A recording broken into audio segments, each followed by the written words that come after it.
Well, good morning, everyone. Happy Wednesday morning to you, and welcome back to Morning Musings. My name is Don K. Preston. I am the president of Preterist Research Institute of Ardmore, Oklahoma, and I do appreciate you being with me. As promised, okay, and as we continue our study of the Olivet Discourse, specifically Matthew 25, 1 to 13, and Jesus' parable, the kingdom of heaven is like, and it's like the Son of Man coming for the wedding.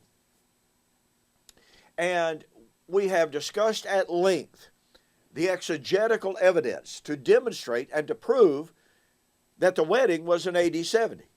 It was, after all, to be at the destruction of Babylon, the city where the Lord was crucified, Revelation 19, 7 and 8, or 6 and 7, excuse me.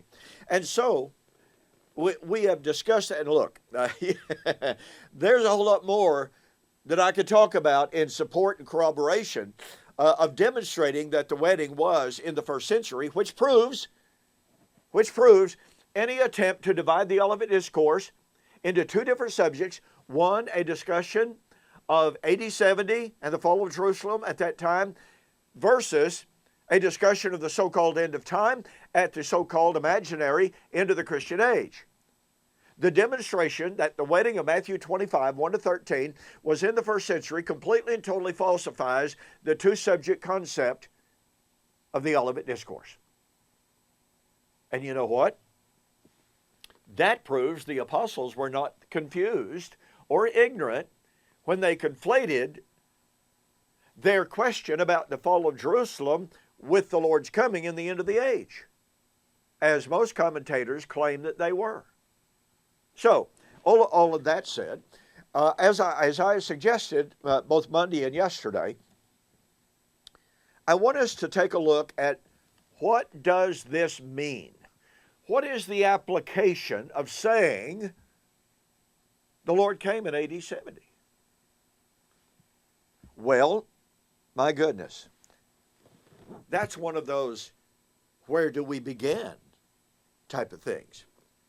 Let me reiterate what I shared with you that I posted in response to a fella on Facebook who said, look, Preston, just because you've got the timing down and you've got the identity of Babylon correct doesn't mean your eschatology is true, which, as I said, is just an unbelievable, literally, argumentum ad desperatum, argument from desperation. That's a non-Latin term that I coined.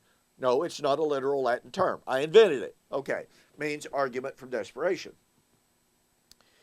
So when I posted back to this fella, I pointed out, when you claim that even if you get the timing of the Lord's coming down, if you get the timing of the destruction of Babylon down, even if you get the identity of Babylon down correctly, that doesn't mean that your doctrine of covenant eschatology is true. Well, again, that's literally ridiculous. Because as I pointed out, listen to me, here's application. If it is true, okay, if it is true that Babylon of Revelation was none other than Old Covenant, first century Jerusalem, then it must be true the coming of the Lord, the judgment, the resurrection, the end of the millennium, the marriage of the Lamb, God dwelling with man, the new tabernacle,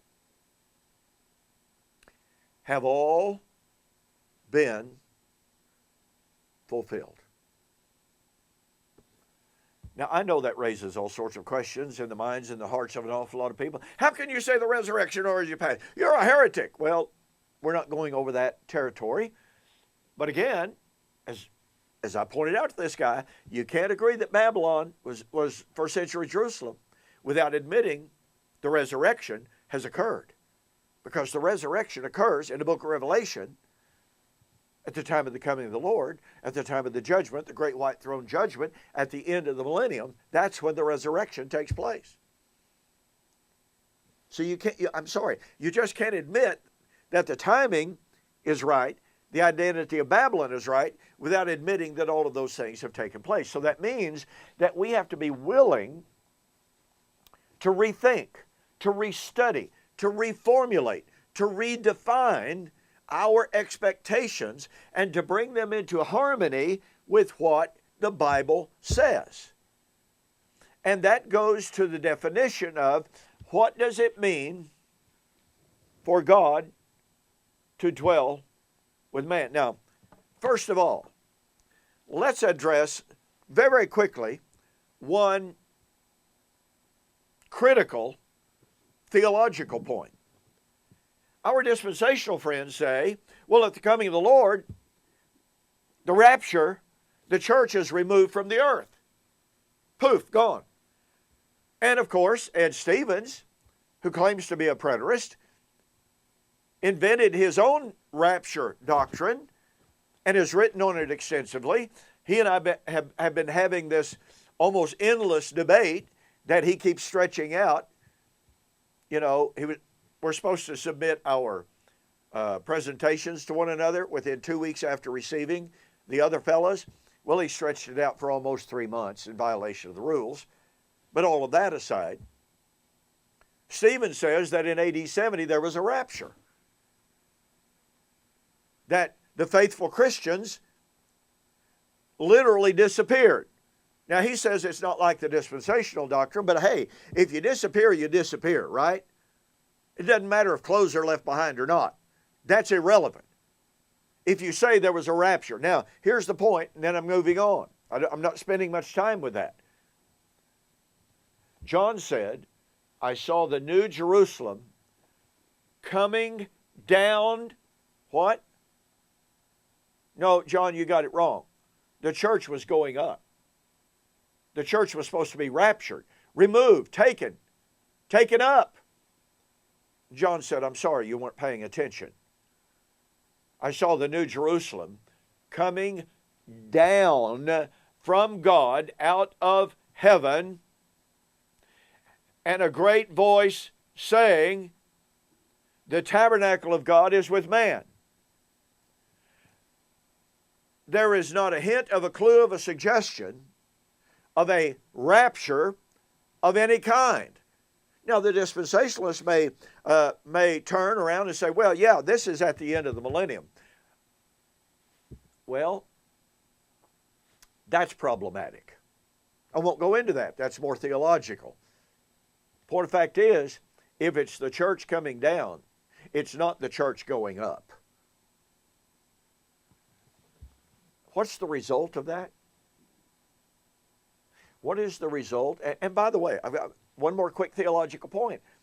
Revelation 21, 1-3 is the fulfillment of Ezekiel 37, in which God promised that when He would restore Israel and give a new covenant, and the Messiah would be enthroned on the throne of David, He would establish His tabernacle among men so that all nations would glorify Him.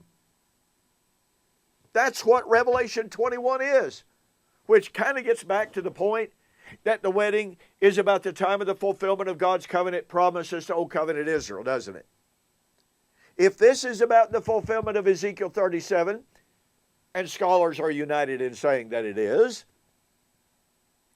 and if you put it off in the future, then the Old Covenant is still in effect. I may do a video yet on that. Okay. But here's the bottom line of application. This is the gospel, the good news. If our concept of the fulfillment of eschatology is strictly and exclusively about leaving earth and going to heaven. Now, that's a true doctrine about when we die. It's not a doctrine related to the coming of the Lord. You see, there's a difference. According to Revelation 14:13, from the time of the coming of the Lord onward, from henceforth, says the Spirit, Those who die in the Lord will rest from our labors.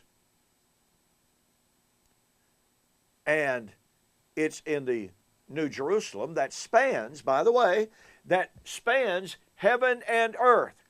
There is the, quote, earthly element, not earthy, but the earthly element of the New Jerusalem that was getting ready to come, Hebrews chapter 13 and verse 14, where the apostle said, I'll say that the writer of Hebrews said, we have here no abiding city, which meant that the old covenant Jerusalem was about to pass away. We have here no abiding city, but we seek one that is about to come. You see, they believed that they were going to continue to live on earth in the New Jerusalem when it came down from God out of heaven. It was coming, not going, coming. And it meant that God will dwell with us. It is true that when we lay aside our earthly existence, as Paul would say, I have a desire to depart and to be with Christ, which is far better.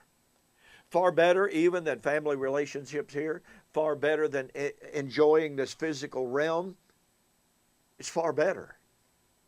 Because you see, our physical limitations prevent us from realizing what we are now, where we are now, who we are now in the fullest experiential sense. But that does not mean that we should not realize that God has come. The tabernacle of God is with man. He dwells with us and in us, and we dwell in Him. Listen to me, folks. The implications of that are profound. We will have more to say about it on the flip side. In the meantime, don't fail. Take advantage of the April 2020 two-book special. I'm still waiting on inventory. But nonetheless, Sam Dawson's excellent book, Essays on Eschatology, as you can see, it's a pretty good-sized book. And my book, The Resurrection of Daniel chapter 12, verse 2, Fulfilled or Future, it's also a pretty good-sized book. If you purchase these books separately and paid shipping, you would pay $58.